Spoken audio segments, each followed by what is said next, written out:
भगवान बुद्ध की जीवनी। परिचय। सिद्धार्थ गौतम, जिन्हें आमतौर पर बुद्ध के नाम से जाना जाता है, आध्यात्मिक विचारों के इतिहास में एक महत्वपूर्ण व्यक्ति है। उनके शिक्षण बौद्ध धर्म का आधार बनते हैं, जो लाखों लोगों द्वारा पालन किया जाने वाला एक प्रमुख विश्व धर्म है। बुद्ध का जीवन, जो 5वीं से 4वीं शताब्दी ईसा पूर्व के दौरान फैला था, आध्यात्मिक जागृति, शिक्षण और परिवर्तन की एक समृद्ध गाथा है। यह जीवनी उनके जीवन का एक व्यापक विवरण प्रदान करने का प्रयास करती है, उनके जन्म से लेकर कुशीनगर में उनकी मृत्यु तक, उनके प्रबोधन की यात्रा और उनकी शिक्षाओं की स्थापना को उजागर करते हुए। प्रारंभिक जीवन और पृष्ठभूमि। जन्म और परिवार। सिद्धार्थ गौतम का जन्म लगभग 563 ईसा पूर्व में लुम्बिनी में हुआ था, जो आज के नेपाल में स्थित है। वे शाक्य कुल से थे और एक शाही परिवार में पैदा हुए थे। उनके पिता राजा शुद्धोदन कपिलवस्तु के छोटे लेकिन समृद्ध राज्य के शासक थे और उनकी मां महारानी माया अपनी कृपा और धार्मिकता के लिए जानी जाती थीं। कथाओं के अनुसार महारानी माया ने एक सपना देखा जिसमें एक सफेद हाथी उनके गर्भ में प्रवेश कर गया, जिसे ब्राह्मण पुरोहितों द्वारा एक शुभ संकेत माना गया। इस सपने के तुरंत बाद सिद्धार्थ का जन्म हुआ। कथा के अनुसार वे अपनी मां के किनारे से पूरी तरह से विकसित होकर निकले, 7 कदम चले और घोषणा की कि यह उनका अंतिम जन्म होगा। प्रारंभिक बचपन। सिद्धार्थ के प्रारंभिक वर्ष विलासिता और आराम में बीते। उनके पिता राजा शुद्धोदन उन्हें जीवन की कठोर वास्तविकताओं से दूर रखने का प्रयास करते रहे। युवा राजकुमार को उनके मनचाहे सभी चीजें प्रदान की गईं, जैसे कि अच्छे कपड़े, शानदार भोजन, सर्वोत्तम शिक्षा और शारीरिक प्रशिक्षण। राजा को उम्मीद थी कि अपने बेटे को सुख सुविधाओं से घेरकर सिद्धार्थ महल के अंदर संतुष्ट रहेंगे और अंत सिंहासन पर बैठेंगे। 4 दृश्य और त्याग। वास्तविकता से सामना। अपने पिता के प्रयासों के बावजूद सिद्धार्थ की महल की दीवारों के बाहर की दुनिया के प्रति जिज्ञासा बढ़ती गई। 29 वर्ष की आयु में महल के बाहर की सवारी के दौरान उन्होंने 4 दृश्य देखे जिन्होंने उन्हें गहराई से प्रभावित किया। ये दृश्य थे: एक वृद्ध व्यक्ति, एक बीमार व्यक्ति, एक मृत शरीर और एक भिक्षु। इन दृश्यों ने उन्हें बुढ़ापे, बीमारी, मृत्यु और त्याग और आध्यात्मिक खोज की संभावना का सामना कराया। महान त्याग।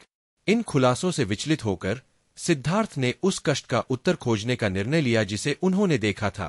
एक रात उन्होंने महल छोड़ दिया, अपने शाही विशेषाधिकार, अपनी पत्नी यशोधरा और अपने नवजात बेटे राहुल को त्याग दिया।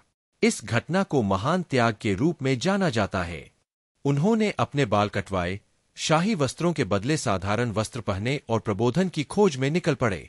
साधु जीवन और प्रबोधन। आध्यात्मिक प्रयास। अगले 6 वर्षों तक सिद्धार्थ ने अत्यधिक तपस्या की प्रैक्टिस की, विभिन्न गुरुओं से ज्ञान प्राप्त किया और कठोर शारीरिक तपस्या की। उन्होंने अलारा कालाम और उद्दाका रामपुत्र नामक 2 प्रमुख आध्यात्मिक गुरुओं के तहत अध्ययन किया। उनके ध्यान तकनीकों में महारत हासिल की, लेकिन उनके शिक्षण को अपर्याप्त पाया। बोधि वृक्ष के नीचे ध्यान। अंततः सिद्धार्थ ने महसूस किया कि अत्यधिक तपस्या प्रबोधन का मार्ग नहीं है।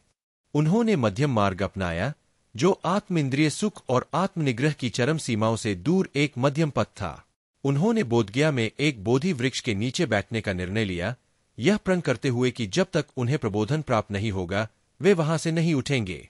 49 दिनों के गहन ध्यान के बाद सिद्धार्थ ने प्रबोधन प्राप्त किया। उन्होंने दुख, उसके कारणों और उसे कैसे दूर किया जा सकता है, इसकी समझ प्राप्त की। वे बुद्ध, जिसका अर्थ है जागृत एक, बन गए। यह गहरी समझ 4 आर्य सत्य और आर्य अष्टांगिक मार्ग में संक्षिप्त है, जो उनकी शिक्षाओं का आधार बन गए। बुद्ध की शिक्षाएं। 4 आर्य सत्य। दुहक का सत्य। दुख जीवन स्वाभाविक रूप से असंतोषजनक और दुहक से भरा हुआ है। दुहक के कारण का सत्य। समुदय दुहक का कारण तृष्णा और आसक्ति है। दुहक के अंत का सत्य। निरोध तृष्णा को समाप्त करके दुहक को समाप्त किया जा सकता है। दुहक के अंत के मार्ग का सत्य। मार्ग दुहक को समाप्त करने का मार्ग आर्य अष्टांगिक मार्ग है। आर्य अष्टांगिक मार्ग। सम्यक दृष्टि, समादिट्ठी 4 आर्य सत्य की समझ।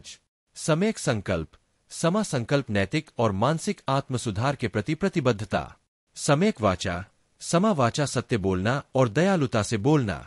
सम्यक कर्म, समा कम्मंत ऐसे कार्य करना जो दूसरों को नुकसान न पहुंचाए। सम्यक आजीविका, समा आजीव ऐसे कार्य में संलग्न होना जो नैतिक और लाभदायक हो। सम्यक प्रयास, समा व्यायाम सकारात्मक मानसिक अवस्थाओं को विकसित करना और नकारात्मक अवस्थाओं को दूर करना। सम्यक स्मृति, समा सती शरीर, संवेदनाओं, भावनाओं और विचारों की जागरूकता का विकास करना। सम्यक समाधि, समा समाधि मानसिक स्पष्टता और ध्यान केंद्रित करने के लिए ध्यान का अभ्यास करना।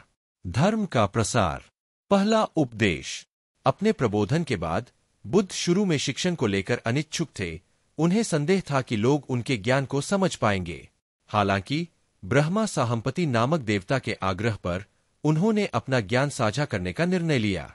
उन्होंने सारनाथ के हिरन पार्क में अपने 5 तपस्वी साथियों को अपना पहला उपदेश दिया।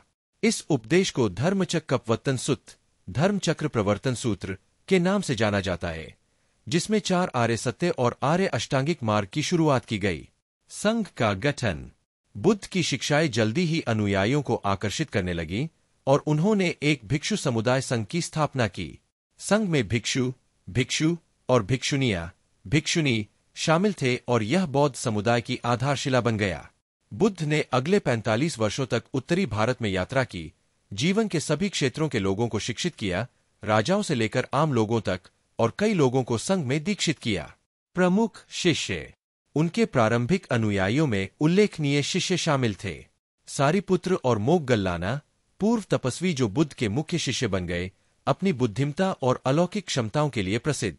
आनंद, बुद्ध के चचेरे भाई और व्यक्तिगत सहायक, उनकी उत्कृष्ट स्मृति के लिए जाने जाते थे, जो बुद्ध की शिक्षाओं को संरक्षित करने में महत्वपूर्ण थी।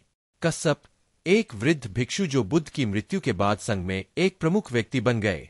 शिक्षण शैली। बुद्ध की शिक्षण शैली सादगी, प्रत्यक्षता और अनुकूलता द्वारा विशेषता थी। उन्होंने जटिल आध्यात्मिक अवधारणाओं को समझाने के लिए दृष्टांत, कहानियां और उपमाओं का उपयोग किया।